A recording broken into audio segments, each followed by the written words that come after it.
This story, titled Living in the Moment, begins with a quiet evening at a small, cozy home in suburban Pennsylvania. Amanda, a 42-year-old teacher, sat on her worn leather couch, staring at the flickering candle on the coffee table. The warm glow didn't match the cold pit in her stomach. She clutched a steaming mug of tea, though she couldn't taste it anymore. Her husband, Rob, had just left the room after yet another conversation, or lack thereof, about their future. Amanda had always believed in building a life with someone, not just living side by side. They'd been married for 5 years, and she had imagined they were on the same page. Until recently, she thought they shared the same dreams: a modest house, maybe children, or at least a long-term plan to grow old together. But every time she brought it up, Rob would wave it away with a dismissive smile. "I don't think about the future like that, Amanda," he had said, his tone light but final. "I just live in the moment. Isn't that what life is all about?" She replayed that conversation for the 100th time, her heart aching with confusion. Was she overthinking this? Rob was a good man. He was kind, funny, and thoughtful in small ways. He always brought her coffee in bed on Saturdays, and he remembered her favorite songs when they took long drives. But when it came to discussing anything beyond the present, it was as if he shut down. It hadn't always been this way. Amanda remembered their early days. She was 37 and had just come out of a long-term relationship that had left her doubting if love was even worth it. Then she met Rob at a local art exhibit. He was 40, a free-spirited graphic designer with a contagious laugh and an ability to make everyone in the room feel seen. Their courtship was fast, but intoxicating. Rob made her feel alive again, teaching her to embrace spontaneity. Weekend trips to the mountains, dancing in the rain, and midnight stargazing became their norm. For the first time in years, Amanda felt like she was living, not just existing. But now, 5 years into their marriage, the very trait that had drawn her to Rob, his carefree attitude, felt like an anchor weighing her down. She was ready to plan for a future, to invest in something bigger than just today. Rob seemed content to drift, refusing to acknowledge that time was slipping away. A critical moment came last week when Amanda's sister, Emily, visited. Emily was 3 years younger, but seemed to have her life perfectly mapped out. She was married with 2 kids, had a thriving career, and owned a charming house in the countryside. Over dinner, Emily casually asked Amanda, "So when are you two thinking about kids? Or is that not in the cards?" Amanda froze. She glanced at Rob, hoping he would jump in. Instead, he chuckled, shrugged, and said, "Who knows? We'll see where life takes us." The conversation moved on, but Amanda's chest tightened. Later that night, she confronted Rob. "Do you even want kids someday?" she asked, her voice trembling. "I don't know," he said after a long pause. "Do we have to decide now? Can't we just enjoy what we have?" Amanda felt tears sting her eyes. "Rob, we're not in our 20s. These are decisions we can't keep putting off. Don't you think about what our life will look like in 5, 10 years? Rob sighed, running a hand through his hair. "Amanda, I don't get why you're so obsessed with planning everything. Can't we just be happy with what we have?" In the days that followed, Amanda began to question everything. Was she the problem? Was she too focused on the future to appreciate the present? Or was Rob's refusal to engage in these conversations a sign that they were fundamentally incompatible? Her friends offered conflicting advice. "Give him time," one said. "Some people take longer to think about these things." "Don't waste your life waiting for someone to change," another countered. Amanda was torn. She loved Rob deeply, but a small, nagging voice in her mind whispered, "What if he never changes? What if this is all there will ever be?" The breaking point came on a quiet Sunday morning. Amanda sat at the kitchen table with a pen and notepad, sketching out ideas for a summer vacation. Rob wandered in, coffee in hand, and kissed the top of her head. "What are you working on?" he asked, peering over her shoulder. "I thought we could plan a trip to the coast," Amanda said, her voice hesitant. "Maybe rent a little cottage, take some time to talk, and figure out where we're headed." Rob frowned. "Do we really need to figure anything out? Can't we just enjoy the trip for what it is?" Amanda stared at him, her heart sinking. "Rob, don't you see? That's the problem.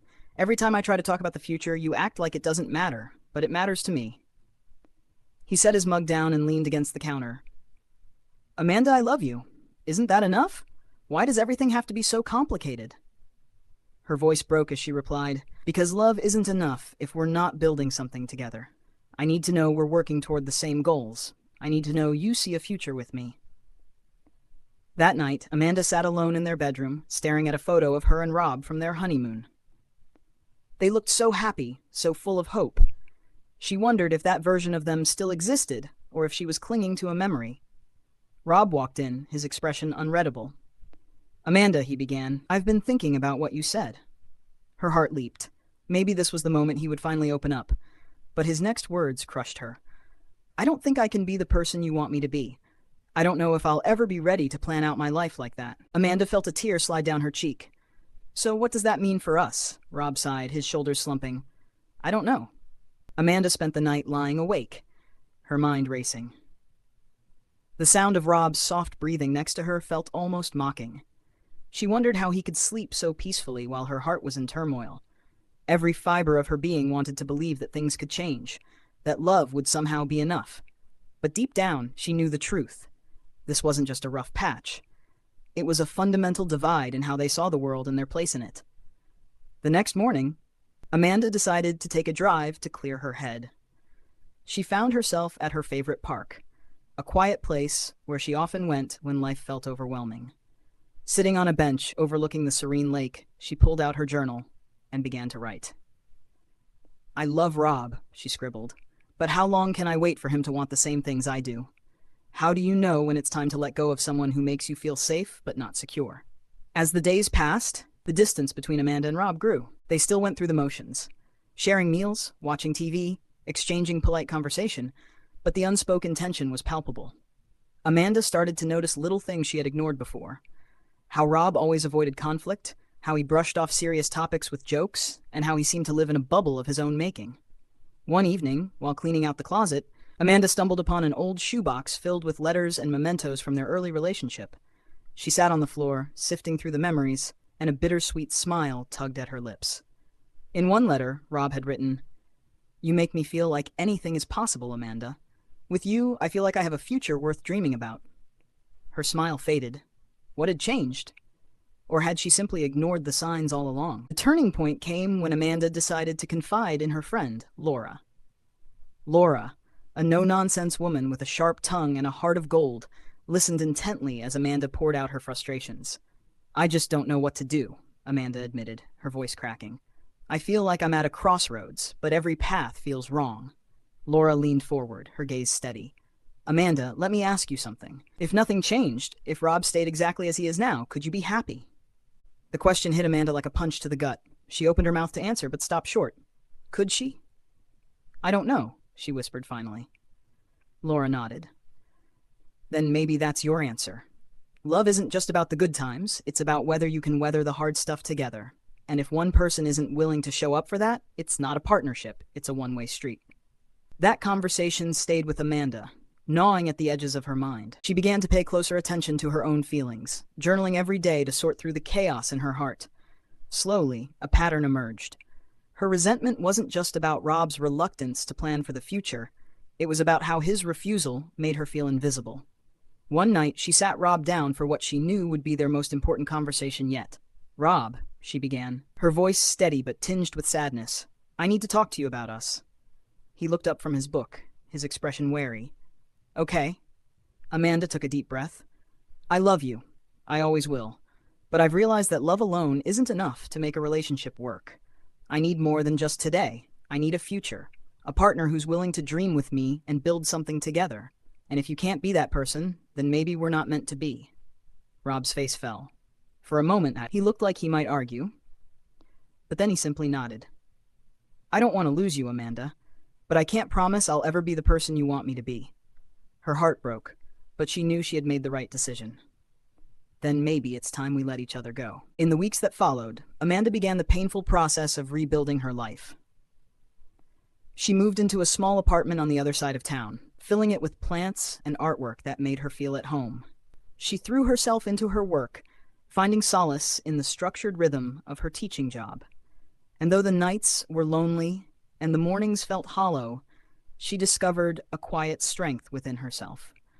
She realized that letting go of Rob wasn't just about walking away from a relationship, it was about reclaiming her sense of self. Months later, Amanda ran into Rob at a mutual friend's gathering. He looked the same, but there was a weight in his eyes that hadn't been there before. They exchanged polite small talk, and for a moment it almost felt like old times. But when Amanda mentioned her plans to travel to Europe, a dream she had always talked about but never pursued. Rob smiled wistfully. "I'm glad you're doing what makes you happy," he said. Amanda nodded. "I hope you are too." As she walked away, she felt a sense of closure wash over her. She knew she had made the right choice, not just for herself, but for Rob as well. Sometimes love wasn't about holding on. It was about knowing when to let go. If this story resonates with you, don't forget to like, comment, and subscribe. Your support means the world to me, and I can't wait to share more stories with you.